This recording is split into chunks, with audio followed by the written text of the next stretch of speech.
তানভীর, তুমি এখন চলে যাও। ভাইয়া যদি দেখতে পায় তাহলে তোমাকে মেরে ফেলবে। আমি কি তোমার ভাইকে ভয় পাই নাকি? আমি আজকে তোমার সাথেই ঘুমাবো। না সোনা, এমন করে না। চলে যাও গো প্লিজ। পরে ভাইয়া যদি কোনো জায়গায় যায় তখন আমি তোমাকে বুকে নিব, আচ্ছা? না, যাব না। তুমি বোঝার চেষ্টা করো, অবুঝের মতো করছো কেন? আচ্ছা, আমাকে এভাবে তাড়িয়ে দিচ্ছ কেন? আর একটু পরে ভাইয়া বাসায় ফিরবে, তখন যদি আমার রুমে আসে তাহলে কি হবে? এত ভয় পাও কেন? আসলে আসবে। আমার অনেক ভয় করছে গো। আমি থাকতে কোনো ভয় নেই। যদি আমাকে দেখতেও পাই তাহলে বলবো আমি আপনার বোনকে ভালোবাসি। আমি যদি ওকে না পাই তাহলে মরে যাব। এইটুকু বললে যদি ভালোবাসা মেনে নিত তাহলে পৃথিবীতে সব প্রেমিক এই ডায়লগটা দিয়ে তার ভালোবাসার মানুষকে পেয়ে যেত। অনেক চাপাবাজি হয়েছে, এখন চলে যাও। আর একটু তোমার বুকে ঘুমাতে দাও, তারপরে চলে যাব। আচ্ছা আসো। একটা কিস করতে দিবা? আবার কিস কেন করতে হবে? তোমার গোলাপি রঙের ঠোঁট দুটো দেখলে আমার একটু কিস করতে ইচ্ছে করে। আমি তোমার কোনো কথা রাখি না বলো। শুধু শুধু রাগ করবে না বলে দিলাম। বললাম তো, আর রাখতে হবে না। দরজাটা খুলে দাও, আমি চলে যাচ্ছি। আচ্ছা সাবধানে যাবে কিন্তু। আমাকে নিয়ে কাউকে চিন্তা করতে হবে না। আচ্ছা অনেক হয়েছে, এবার যাও। সত্যি চলে যাব? তাহলে কি মিথ্যে মিথ্যে যাবে নাকি? আমি রাগ করে চলে যাচ্ছি, তুমি আটকাবে না? আটকাবো কেন? তুমি কি আমার জামাই নাকি? চুরি করতে এসে আবার বলছো ভালোবাসা দিতে? অবশেষে চোর বানিয়ে দিলা। এখন যাবে নাকি আব্বুকে ডাকবো? আচ্ছা, ডাকো তুমি। কিস করতে না দিলে যাব না আমি। আচ্ছা শোনো। হুম, বলো। আহা একটু এদিকে আসো গো। না, যাব না। রাগ করে না পাগল, তাড়াতাড়ি আসো, কথা আছে তো। আচ্ছা, বলো। আগে চোখ বন্ধ করো। আবার চোখ বন্ধ করতে হবে কেন? আগে করোই না, তারপর বলছি। আমি চোখ দুটো বন্ধ করতেই লিজা তার গোলাপি রঙের ঠোঁট দুটো আমার ঠোঁটে আলতো ছোঁয়ায় স্পর্শ করে একটা কিস করলো। আমি সাথে সাথে লিজাকে শক্ত করে জড়িয়ে ধরে আদর করতে শুরু করলাম। লিজা আমার মাথাটা তার মাথার সাথে লাগিয়ে বলল, এখন না শোনা, বিয়ের পরে। একটু তো। না পাগল। যাও, ভালো লাগে না। আচ্ছা তুমি যদি চাও আমার ভালোবাসার জন্য এইসব করতে হবে তাহলে নাও, তোমার যা খুশি করো, আমার কোনো দুঃখ নেই। আমার বুকে মাথা রেখে লিজা মন খারাপ করে এই কথাগুলো বলল। আমিও বুঝতে পারলাম, ভালোবাসি বলেই বিয়ের আগে কাছে নিতে হবে তার কোনো মানে হয় না। লিজাকে বললাম, আচ্ছা তুমি যা চাইবে তাই হবে। এখন মন খারাপ করো না গো, কেউ দেখলে সমস্যা হবে। তুমি আস্তে করে দরজাটা খুলে দাও, আমি বেরিয়ে যাই। আচ্ছা এবার ভাইয়া চলে আসার আগে তুমি চাও। হুম। কোনোভাবে লিজার রুম থেকে বেরিয়ে চলে আসলাম। আজকে 14ই ফেব্রুয়ারিতে লিজার সাথে দেখা করতে তার বাসায় এসেছিলাম।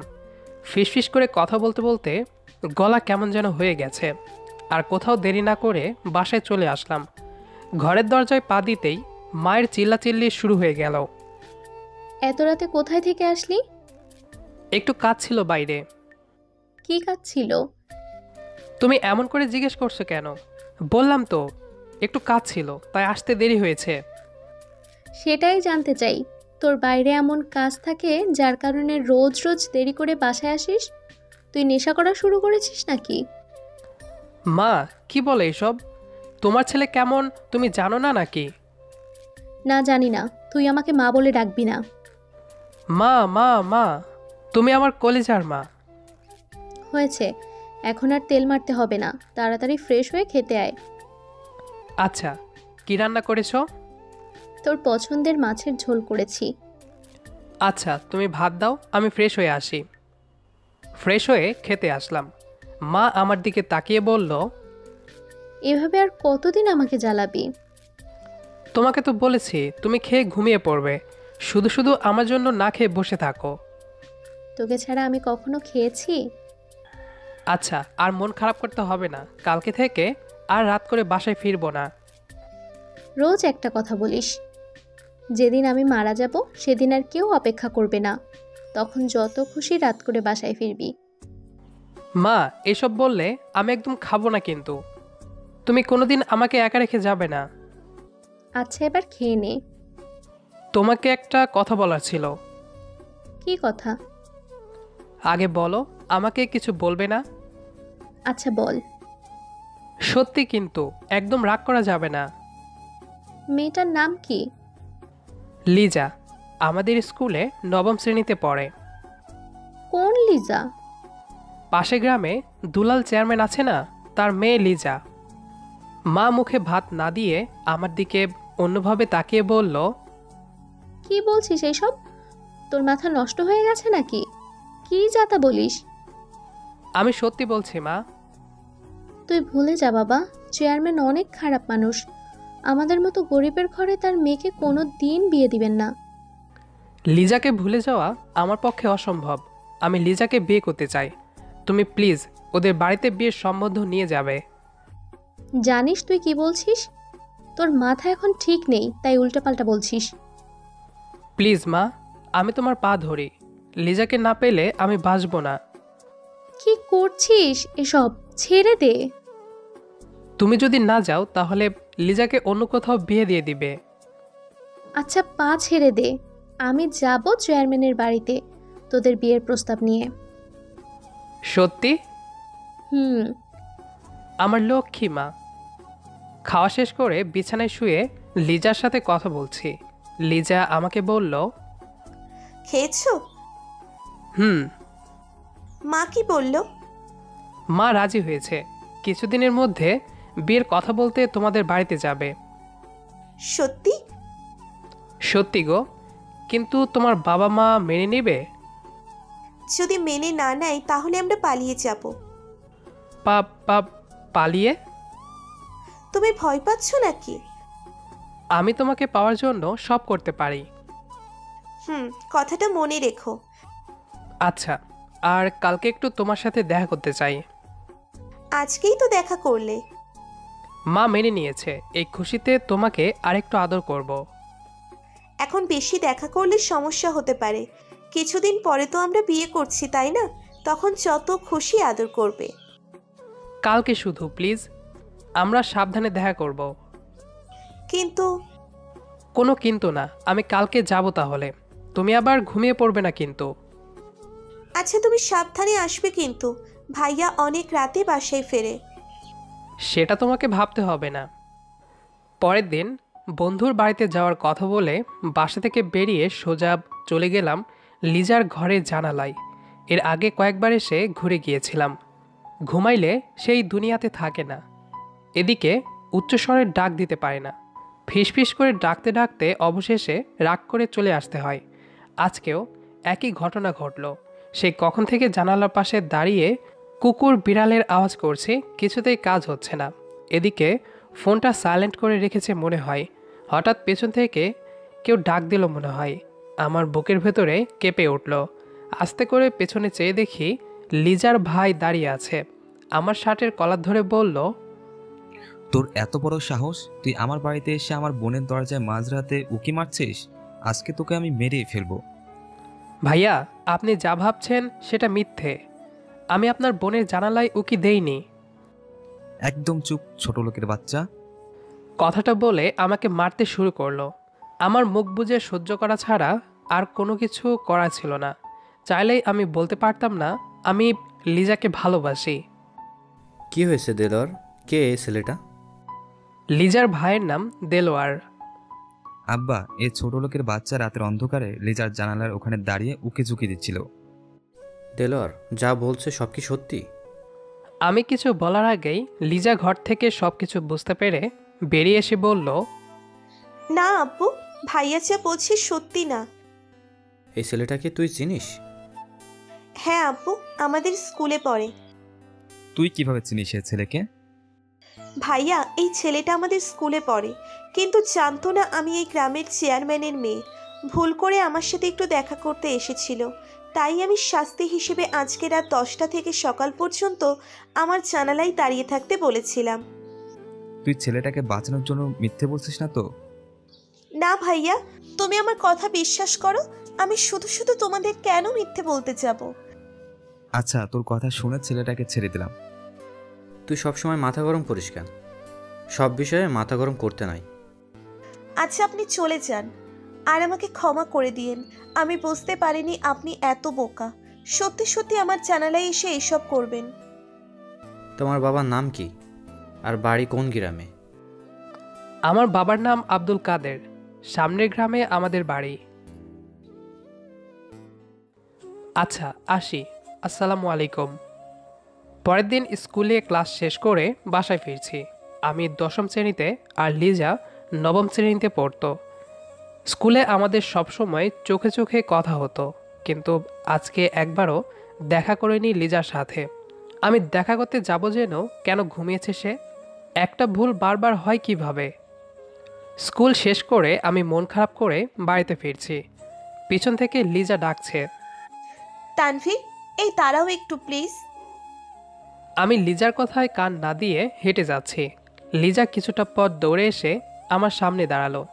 অনেকটা হাঁপানো শব্দে বলতে শুরু করলো, কখন থেকে ডাকছি শুনছো না কেন? আমার কোনো কথা নেই তোমার সাথে। রাগ করে আছো কেন? আমি কি ইচ্ছে করে ঘুমিয়ে পড়েছিলাম নাকি? আমি কিভাবে বলবো? রাগ করো না প্লিজ, আর কখনো এমন হবে না।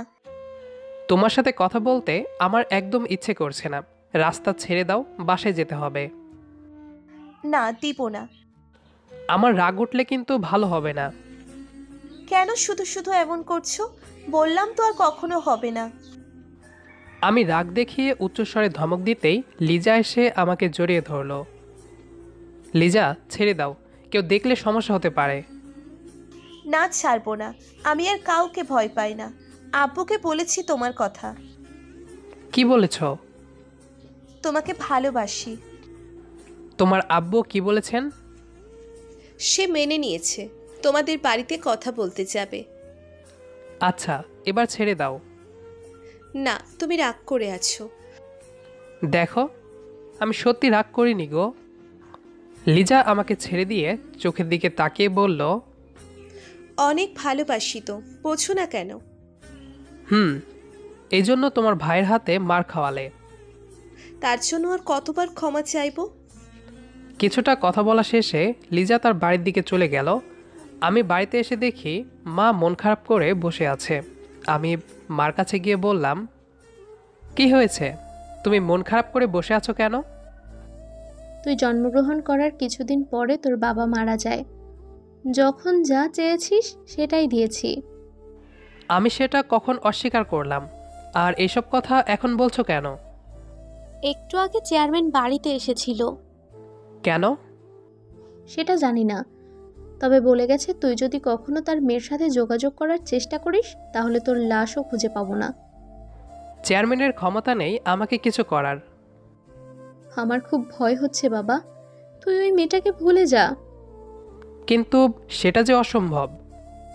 তাহলে তোরা দুজন এই গ্রাম ছেড়ে দূরে কোথাও পালিয়ে যা। পালিয়ে গিয়ে বাঁচতে পারবো না, অন্য কিছু ভাবতে হবে। অনেক ক্ষুধা পেয়েছে, একটু খেতে দাও। মা খাবার দিল। আমি খাওয়া শেষ করে লিজাকে বললাম তার বাবা কি বলেছে। লিজা আমাকে বলল, কিন্তু আপু তো সব মেনে নিয়েছে। আমার আর তোমার বিয়ের কথা বলার জন্য তোমাদের বাড়িতেও গিয়েছিল। তুমি কিভাবে ভাবলে তোমার বাবা আমাদের ভালোবাসা এত সহজে মেনে নেবে? কি বলছো এইসব? আমি পুরো ঘটনা খুলে বললাম। লিজাকে বললাম কালকে স্কুলের ছাদে আমার সাথে দেখা করতে। তার আগে স্কুলের সবাইকে আমাদের পক্ষে আনতে হবে। কালকে সময় মতো দুজন স্কুলের ছাদে পৌঁছে গেলাম। আমি খুব ভালো করে জানতাম লিজা তার বাবার অনেক আদরের মেয়ে। তার অহংকার যতই হোক না কেন, ভালোবাসা তার থেকে অনেক বেশি। ছাদে পাশে গিয়ে দাঁড়াতেই সবাই এসে হাজির। আপু, তুমি আমার ভালোবাসা গ্রহণ না করলে আমি আত্মহত্যা করব। তুই মরে গেলেও একটা ছোট লোকের সাথে তোর বিয়ে দেব না। লিজার আব্বু তার ভাইয়ের দিকে তাকিয়ে বলল, তুই চুপ কর। তারপরে আমাদের দিকে তাকিয়ে লিজাকে বলল, মা কি করছিস এইসব? তুই নেমে আয়। না আপু, অনেক হয়েছে। আর না, তুমি আমাদের ভালোবাসা মেনে না নিলে আমরা নামবো না। আচ্ছা তুই নেমে আয়, তোদের ভালোবাসা আমি মেনে নিলাম। শুধু মেনে নিলে হবে না, এখানে সবার সামনে দাঁড়িয়ে কথা দিতে হবে তুমি আজকেই আমাদের দুইজনকে বিয়ে দিবে। আচ্ছা কথা দিলাম, তুই আজকেই তোদের বিয়ে দিব। এবার নেমে আয় মা, পাগলামি করিস না। আমরা নেমে আসলাম। স্কুলের সকল স্টুডেন্টকে আমাদের বিয়ের দাওয়াত দিলাম। লিজার ভাই আমার কানের কাছে এসে বলল, খেলাটা সেই খেলেছিস তুই, তবুও তোকে ক্ষমা করে দিয়ে আমার ছোট বোনের জামাই হিসেবে তোকে মেনে নিলাম। মেনে তো নিতেই হবে শালাবাবু। শালা বলছিস কাকে? আমি লিজার বড় ভাই। ও, মনে ছিল না ভাইয়া।